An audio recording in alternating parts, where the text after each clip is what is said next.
Bonjour à tous et bienvenue sur la première chaîne d'actualité quotidienne qui parle de NFT et de jeux blockchain. J'espère que vous allez bien. Aujourd'hui, on fête les 700 vidéos incroyables et presque les 11 000 abonnés. D'ailleurs, en parlant de ça, pensez bien sûr à vous abonner à la chaîne. Juste avant qu'on commence, on prend 30 secondes pour remercier le partenaire de la vidéo du jour, le partenaire récurrent de la chaîne d'ailleurs, c'est Crypto News. Vous le savez, c'est un site d'infos gratuit et dispo en français, avec de l'actu tous les jours sur tout ce qui est NFT, crypto, mais aussi une partie finance tradi. Il y a aussi des comparatifs, des guides, des nouveaux projets, des vidéos, pas mal de choses. C'est un peu une sorte de tout en un. Vous aurez le lien juste en dessous en description et merci beaucoup à Crypto News. Allez, comme d'habitude, on commence directement par un petit récap du marché NFT. D'ailleurs, une question pour vous, est-ce que vous kiffez cette partie récap ou est-ce que je devrais l'enlever? J'aimerais beaucoup avoir votre avis, est-ce que ça vous sert ou pas? Dites-moi dans les commentaires. Donc aujourd'hui, en tout cas, au niveau des chiffres, on a 34,2 millions de dollars de volume sur les NFT, donc c'est en baisse. Un market cap global, donc toute blockchain confondue, tout NFT confondu, à 68,2 milliards, également aussi en baisse. Encore aujourd'hui, le marché NFT reste compliqué. Le focus est toujours sur les NFT ordinals, avec le halving qui arrive et la grosse tendance rune qui est aussi liée aux NFT ordinals. Mais c'est vrai que côté Solana, c'est quasiment tout dans le rouge, c'est compliqué. Côté Ethereum, c'est quasiment aussi tout dans le rouge, c'est aussi très compliqué. Regardez-moi ça, les Bored Ape qui retournent vers les 10 Ethers, alors que pourtant beaucoup de whales, beaucoup de baleines se positionnent pour sauver les Bored Ape, sauver le soldat Bored Ape. Notamment, on a Yatsu, qui est le fondateur, le cofondateur du gros fonds d'investissement Animoca Brands, qu'on a racheté 10, on a beaucoup de baleines qui se positionnent, mais malgré ça, le floor price baisse de jour en jour. Après, par contre, reprenons un peu de recul, puisque en effet, il semblerait que si vous aviez minté un NFT Bored Ape Mutant, donc c'est la seconde collection des Bored Ape qui sont ici à 1 ETH 67, et bien si vous l'avez minté et que vous avez tout gardé, tous les airdrops depuis le début, depuis donc environ 2 ans et demi, et ben vous seriez en négatif seulement de 10%. Donc ça met en perspective du coup le fait que c'est pas si alarmant que ça. Le problème c'est que beaucoup de gens en fait ont acquis des NFT Bored Ape ou Mutant Ape en cours de route et n'ont pas forcément gardé tous les airdrops et n'ont pas forcément eu tout court tous les airdrops. En tout cas, comme je vous le disais, tout se passe ici sur les NFT Bitcoin et les NFT ordinals. C'est vraiment une dinguerie ce qui se passe. D'ailleurs, le top 3 des NFT qui ont fait le plus de volume depuis hier sont Runestone sur Ordinal, Runepups sur Ordinal et Bitcoin Puppet sur Ordinal évidemment aussi. Par contre, quand même grosse dédicace à une collection qui monte en puissance. La collection NFT Bitcoin Wizards, c'est une vraie dinguerie. Cette collection est la Crypto Wizard qui est associée et qui basculera après sur le protocole Rune à partir du halving dans 4 jours, est vraiment en train d'exploser. D'ailleurs, on a un thread très intéressant de la part de Ika sur les NFT Wizard et aussi bien sûr la Crypto Wizard qui a d'ailleurs été chill par Ansem qui a un gros influx qui arrête pas de faire pomme des cryptos. C'est assez fou ce qui se passe, mais surtout ça pourrait continuer. Peut-être qu'on est encore qu'au tout début, malgré les grosses hausses qu'on a connues sur tout ce qui est NFT Bitcoin, comme je disais. Cette hypothèse est mise en lumière par Well.mocha, un super compte Twitter à suivre absolument dans le monde des NFT, qui nous fait un petit parallèle entre le prix des NFT ordinal et le prix des NFT sur Ethereum. Et c'est vrai qu'en comparaison par rapport à ce qu'a atteint les NFT sur Ethereum au précédent cycle, on est encore à des sommes dérisoires et ça pourrait vraiment encore plus exploser. Alors bien sûr, on n'en sait rien, ça se trouve, il va y avoir le halving et après tout va s'écraser, je ne sais pas, mais en tout cas en termes de comparaison NFT ETH, NFT BTC, il y a encore une très grosse marge en faveur des NFT BTC. D'ailleurs, si on prend le market cap global, Ethereum c'est quasiment 8 milliards sur les 68 milliards, alors que Bitcoin c'est seulement 2 milliards. Donc c'est encore 4 fois moins que Ethereum, alors que pourtant ça bouge quasiment que sur Bitcoin à l'heure actuelle. Au niveau des news, je vous l'ai dit je crois hier, il y a un gros événement qui se passe à Dubaï autour de la crypto, ça s'appelle Token 2049 et donc il y a tous les plus gros acteurs de l'écosystème qui s'y rendent et malheureusement en fait il y a une tempête à Dubaï et du coup tout est inondé, y compris aussi la tour où l'événement a lieu, donc je sais pas comment ils vont faire mais apparemment c'est un petit peu la catastrophe là-bas, donc affaire à suivre. Mauvaise nouvelle aussi, si vous avez un iPhone, écoutez bien, il faut absolument désactiver la fonction des iMessage. Il semblerait qu'il y ait une grosse vulnérabilité. Ça passe en fait par la fonction iMessage et apparemment on pourrait carrément contrôler votre téléphone sans que vous ayez cliqué sur quoi que ce soit. Donc vraiment faites attention à vous. Ça concerne Trust Wallet, mais pas que. Beaucoup de gens ont perdu pas mal de crypto. J'espère que c'est pas votre cas. Je le redis, désactivez la fonction iMessage et j'espère que ça va être très vite résolu. Bonne nouvelle par contre sur la blockchain Solana, donc ça concerne tout le monde, en tout cas tous ceux qui font des transactions, parce que vous l'avez vu dernièrement, c'était tout congestionné, c'était horrible, ça laguait, enfin vraiment c'était un enfer. Et donc là, ça y est, Solana du coup développe une mise à jour pour désengorger la blockchain, donc franchement ça fait plaisir. Autre info positive qui n'a strictement rien à voir avec les NFT, mais je trouve ça fou, donc j'ai envie de partager. On a le célèbre compositeur Hans Zimmer, qui a donc créé des bandes originales comme par exemple Gladiator, également aussi Dark Knight et plein d'autres. C'est un des mecs les plus connus, si ce n'est le mec le plus connu au monde pour tout ce qui est musique de film. Et ben en fait, il a carrément composé un hymne en faveur de la blockchain Tron. Donc c'est son fondateur Justin Sun qui nous l'apprend via son compte Twitter et je suis allé voir, effectivement il y a bien une musique publiée officiellement sur le compte Twitter, pardon YouTube de Hans Zimmer, donc assez fou quand même, hein, The Tron Anthem, c'est juste dingue. Alors on ne connaît pas l'accord derrière cette collaboration, on sait que Justin Sun a l'habitude de dépenser beaucoup d'argent, on se rappelle qu'il avait dépensé je crois c'était je sais plus 10 millions de dollars, un truc comme ça, pour manger avec Warren Buffett, donc voilà, à mon avis il a payé très très cher, mais en tout cas ça reste une nouvelle très positive pour l'adoption de masse des cryptos. Je continue ensuite et on parle de plusieurs airdrops. Je commence par la marketplace Magic Eden. Rappelez-vous, c'est une marketplace montante qui a fait des gros partenariats avec tous les plus gros créateurs de collections NFT, Yuga Labs, etc. Et en fait, ils ont un gros programme de récompense. Les gens listent des NFT, ils achètent, ils font du volume. Bref, ils interagissent avec la marketplace et en échange, ils gagnent des diamants. Et ces diamants seront échangeables contre une nouvelle crypto qui s'appelle la crypto NFT. Évidemment, c'est un airdrop très attendu.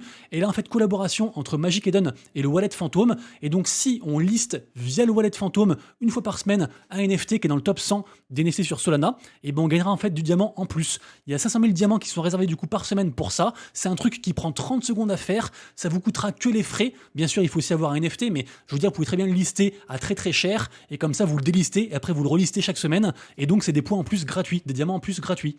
Des nouvelles ensuite du fameux airdrop de la blockchain Venom, qui avait d'ailleurs beaucoup déçu, parce que rappelez-vous, on avait fait pas mal de quêtes, alors c'était globalement gratuit, donc on s'en fiche, mais en tout cas, on avait eu qu'un seul pauvre NFT à la fin, et donc là, il semblerait qu'il y ait 6 stages, 6 phases différentes, et qu'à la fin, ils vont de nouveau airdropper 10 millions de tokens Venom, du coup, à la commu. Alors moi, il semblerait que j'ai loupé la phase 1, mais bon, c'est pas grave, j'ai recommencé à la phase 2. Il y a quelques actions à faire, du style aller lister un NFT, ce genre de choses. Alors du coup, là, c'est sur la mainnet, donc ça coûte quelques frais, mais bon, ça coûte pas grand-chose, et je pense que c'est intéressant à faire. On gagne pas mal d'XP, et après, cet XP sera converti donc en token Venom. Ensuite, 2 cryptos ont été listés aujourd'hui côté Solana. La première, c'est Parkle, qui est un gros écosystème DeFi sur Solana, qui avait aussi réservé des allocations de tokens pour différents holders de collections NFT, notamment les Mad Lads, qui sont d'ailleurs dans tous les bons plans. D'ailleurs, ils sont redescendus là, je crois, à 136 sols. Ça pourrait être un bon moment pour rentrer. Moi, j'attends encore les 100 sols de mon côté. En tout cas, du coup, Parkle, on peut donc checker son allocation et le token est sorti. Également aussi pour Sharky, qui est une plateforme de pré-NFT sur Solana. Par contre, attention, il y a du gros FUD. Alors, évidemment, aussi, ils avaient réservé des locations pour différents holders de NFT, notamment les Mad Lads, également aussi pour ceux qui avaient fait des quêtes, mais en tout cas, globalement, les gens qui ont interagi avec le protocole, ils sont très déçus, ils ont eu peu de tokens, le token est en train de tomber, je crois qu'on est à 0,50 $, un truc comme ça, mais bon, allez quand même checker, c'est Jupiter qui met du coup en avant le airdrop, le claim, on sait jamais, hein, peut-être vous avez une petite allocation dessus, allez voir. Également aussi, on reparle du wallet tracker gratuit Asset Dash qui traque différentes blockchains et en gros juste avec votre téléphone, vous aurez à peu près votre total sur votre portefeuille sur je sais pas Bitcoin, Ethereum, Solana, etc. Donc très pratique côté crypto et côté NFT. Et donc je disais Asset Dash, ils ont aussi une collection NFT et même mieux que ça, ils mettent en place un accélérateur de Memcoin qui s'appelle donc Memflow. Le premier Memcoin, ce sera le token NUB, NUB, et évidemment, les holders de la collection NFT de Asset Dash, donc la collection Elements, vont recevoir du airdrop de NUB, et a priori, sûrement aussi une longue série de nouveaux airdrops, donc pourquoi pas checker. Par contre, évidemment, suite à l'annonce, ça a déjà un peu pumpé, donc attention. Rapidement ensuite, la première phase du airdrop de Beeple, qui est une sorte de Telegram décentralisé sur la blockchain, a eu lieu. Donc n'hésitez pas aussi à checker bien sûr le token BBL qui est sur Polygon. Également aussi concernant la plateforme Flooring Protocol, qui est une plateforme en fait qui permet d'échanger un NFT contre du token. Et donc après on peut spéculer et on peut rendre plus liquide les NFT. C'est un truc qui pourrait remplacer à terme la marketplace Blur en tant qu'apporteur de liquidité dans l'écosystème NFT, notamment sur Ethereum. Je rappelle aussi que le gars qui propose ça, Freelaunch Capital, a aussi fait une collection NFT avec une nouvelle norme, la norme BT404, qui donc relie aussi les NFT et la crypto. La collection s'appelle Underworld, je vous la mettrai en description, elle a beaucoup baissé, donc pourquoi pas, peut-être qu'il y aura aussi un airdrop pour les holders, mais en tout cas ce qui est sûr, c'est que les utilisateurs de la plateforme Flooring Protocol et ceux qui ont aussi apporté de la liquidité dans le protocole devront donc avoir un airdrop.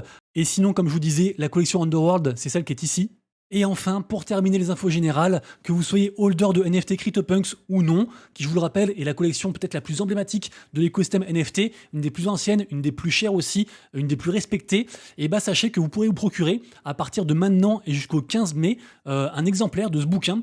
Ce bouquin de 800 pages, donc digital, qui met en avant toute la culture Web3 au travers des NFT, notamment bien sûr au travers de la collection NFT CryptoPunks, puisque donc c'est leur initiative. Ça coûte 100 balles apparemment, et donc pourquoi pas y jeter un œil, voire l'acquérir en mode pièce de collection, souvenir de l'histoire. Deuxième partie de la vidéo, la partie jeu blockchain, et on commence directement avec un très gros partenariat et un très beau partenariat entre Adidas et STEPN. STEPN, rappelez-vous, c'est le précurseur de ce qu'on appelle les Move to Earn. En gros, vous mintez, vous avez un NFT chaussure, vous mettez sur votre téléphone, vous géolocalisez, vous courez dans la rue, enfin vous allez courir quoi, et puis en fait grâce à votre activité sportive, vous allez générer un peu de tokens, d'où le principe du Move to Earn. STEPN est sorti en 2021 à la base sur Solana. Depuis, ils ont fait beaucoup de chemin, ils ont plein de produits différents, ils sont encore là, malgré des hauts et des bas, et donc ce partenariat, c'est juste super. Par contre, a priori, de ce que j'ai vu, ce sera en fait pour minter une nouvelle collection NFT, une collection de Genesis sneakers, donc de chaussures, co-brandées donc à la fois par STEPN et par Adidas. Je connais pas encore le prix. Par contre, ce qu'on sait, c'est que donc cette collection exclusive sera d'abord réservée à différents holders des deux écosystèmes, à savoir par exemple ceux qui ont des baskets OG et Genesis Holder sur STEPN, ceux qui ont des badges sur Gazero, qui est donc le second jeu de STEPN, holder également de la collection NFT de Adidas, qui s'appelle donc Alt by Adidas, qui est ici, avec un prix à 0,08 ETH, pour ceux que ça intéresse. Par contre, si c'est juste pour avoir accès à cette collection-ci, ça ne sert à rien d'acheter. Le snapshot a déjà été fait, il a été fait le 12, et a priori, par contre, si vraiment on ne remplit aucun critère, on pourra quand même participer à des loteries publiques accessibles pour tout le monde à partir du 18. Affaire à suivre donc pour ce joli partenariat. Ensuite, ça j'en ai parlé la semaine dernière, mais je fais un petit update. Le gros projet gaming Portal Coin, qui rappelez-vous avait tout explosé au niveau de l'engagement sur Twitter via une mécanique liée à un airdrop qui était juste incroyable et qui avait franchement régalé. Et bah ce gros projet Portal Coin soutient un nouveau projet. Le projet s'appelle Somo, et le projet Somo, je pense, ce sera un immense projet. Il y a aussi un token, c'est un Pokémon-like. Il y a aussi un free mint qui est annoncé. Et donc là, en fait, il y a des quêtes d'engagement social qui sont liées à Somo pour espérer choper une whitelist et du token. Et apparemment, ça cartonne.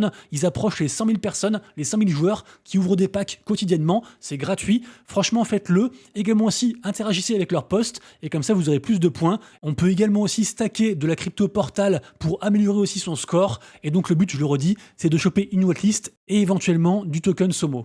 Également aussi, un peu dans le même genre, on a les studios Xterio qui ont prévu de sortir un token, le token Xter.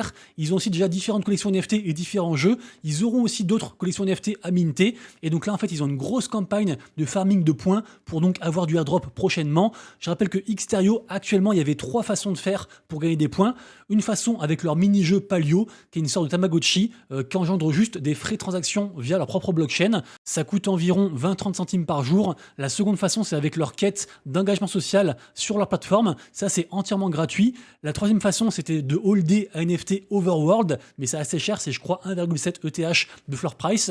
Et la nouvelle façon, on peut aussi stacker sur Eigenlayer grâce à eux. En gros, on passe par eux. Donc ça permet à la fois de farmer le potentiel d'énormes airdrops de Eigenlayer, qui est une solution de restacking dont beaucoup de gens parlent, et en plus aussi de farmer des points Xterio grâce à ça. Autant vous dire que je trouve ça plutôt cool et que je pense le faire.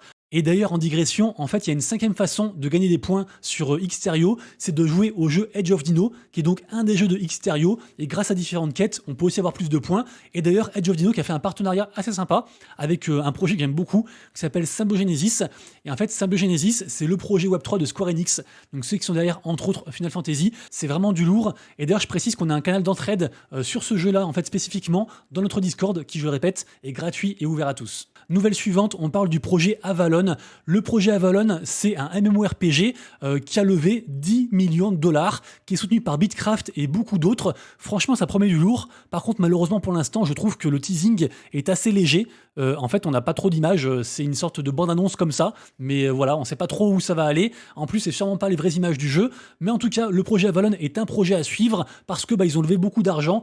Et que l'argent, c'est tout simplement le nerf de la guerre, comme on dit. Également aussi, on peut se préenregistrer ici sur avalon.online pour être parmi les premiers à faire leur système de quête et donc peut-être aussi avoir accès à un futur airdrop ou des whitelists. Et enfin, pour terminer, 3 infos rapides. La première, c'est qu'on arrive à la moitié de la saison, la toute première saison de Pixel Pals, la saison 0. C'est donc un petit projet de farming dans le but d'avoir du airdrop de token Mon. C'est évidemment rattaché au plus gros projet Pixelmon auquel je crois beaucoup. Et en fait, ce projet est aussi rattaché à un plus gros écosystème qui s'appelle l'écosystème Mon.